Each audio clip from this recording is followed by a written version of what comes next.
अस्सलाम वालेकुम दोस्तों। आज वो दिन है जब 1971 में मुमलिकत खुदादाद पाकिस्तान दो हिस्सों में तकसीम हुआ और एक हिस्सा पाकिस्तान रह गया और दूसरा हिस्सा बांग्लादेश बना। बहुत ही बदकिस्मती का आलम हुआ करता था जब ये दिन याद करते थे हम, लेकिन आज एक अच्छी बात यह है कि अब हम और वो बांग्लादेश दोबारा एक दूसरे के करीब आ चुके हैं। लेकिन आज के दिन में जो अहम बात करना चाहता हूं, जो मुझे बहुत अच्छी लगी, वो ये थी कि ये मेरे पास एक किताब है और ये किताब लिखी है शरीफ उल हक दालिम साहब ने। ये वो शख्सियत हैं जो कि पाकिस्तानी फ़ौज का हिस्सा थे। क्वेटा में इनकी पोस्टिंग थी। जब भी इन्हें पता चला कि जो उनका मशरकी पाकिस्तान उस वक़्त हुआ करता था हमारा, तो वहाँ पे इनको ख़बरें मिली कि वहाँ पे बहुत ज़्यादा मज़ालिम हो रहे हैं। तो ये अपने दो दोस्तों के साथ बॉर्डर क्रॉस करके हिंदुस्तान में दाखिल हुए और हिंदुस्तान में जाके इन्होंने वहाँ पे ट्रेनिंग हासिल की। और ना सिर्फ ट्रेनिंग हासिल की बल्कि बांग्लादेश की जो आज़ादी की एक उसमें फ़ौज उसे कहते थे, उसे मुक्ति बाहिनी कहते थे।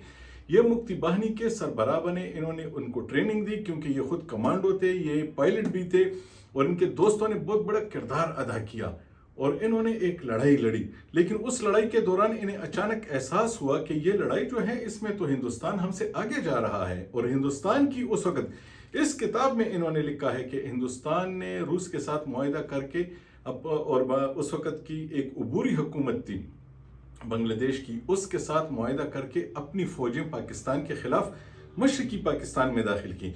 और जब उसकी फौजें आई तो करीबन वो 5 लाख के बराबर थी। और इसके साथ इन्होंने मुक्ति बाहिनी, जो कि वहाँ के नौजवानों की एक तंजीम थी जो कि अपने हुकूक के लिए लड़ रहे थे, उनके अलावा एक और भी फौज तैयार की, उसका नाम मुजीब बाहिनी था। और उस मुजीब बाहिनी के 2 लाख लोग वो भी हुआ करते थे। और इन सब ने पाकिस्तानी फौज के 1 लाख लोगों को, जो कि वहाँ पे तमाम जो फौज थी तो उनकी तादाद 1 लाख थी, इन 7-8 लाख फौजियों ने, तरबियत याफ्ता लोगों ने उन्हें घेर लिया।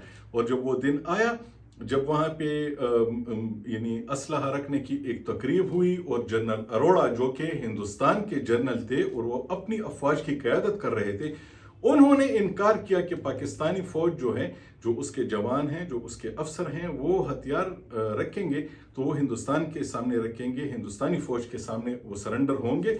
वो बंगाली जो उस वक़्त जो लड़ रहे थे पाकिस्तान के साथ, वो उनके सामने नहीं रखेंगे।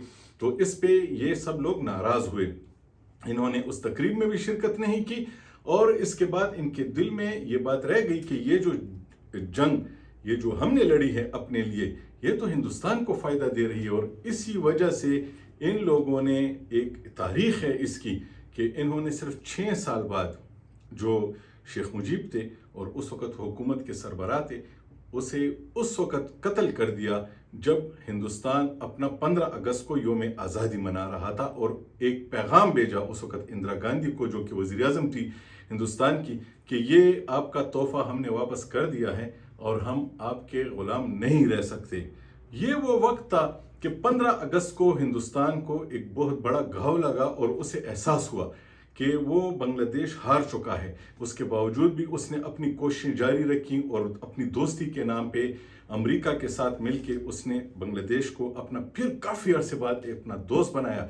लेकिन 15 अगस्त का दिन उसे याद रहा। और इस किताब में ये तमाम बातें तहरीर हैं कि उस वक़्त जो साजिश थी, जो बातचीत थी, यकीनन बंगालियों के अपने मसाइल थे, लेकिन वो पाकिस्तान से जितने नाराज़ थे वो अपनी जंग लड़ रहे थे।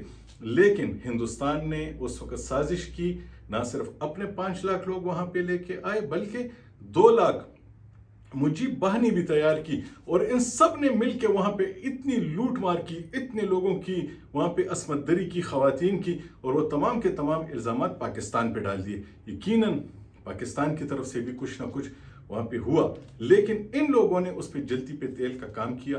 और इस किताब में ये सारे हक़ाइक़ लिखे हुए हैं। इसलिए ये बताने की वो कर रहा हूँ कि जिन लोगों ने हिंदुस्तान के साथ मिल के उस वक़्त बांग्लादेश बनाया और बांग्लादेश को बनाने में शेख मुजीब का साथ दिया, आखिर शेख मुजीब भी ना रहा और हिंदुस्तान आज लूज़र है, क्योंकि बांग्लादेश उसके हाथ से निकल के एक बार फिर पाकिस्तान का दोस्त बन चुका है।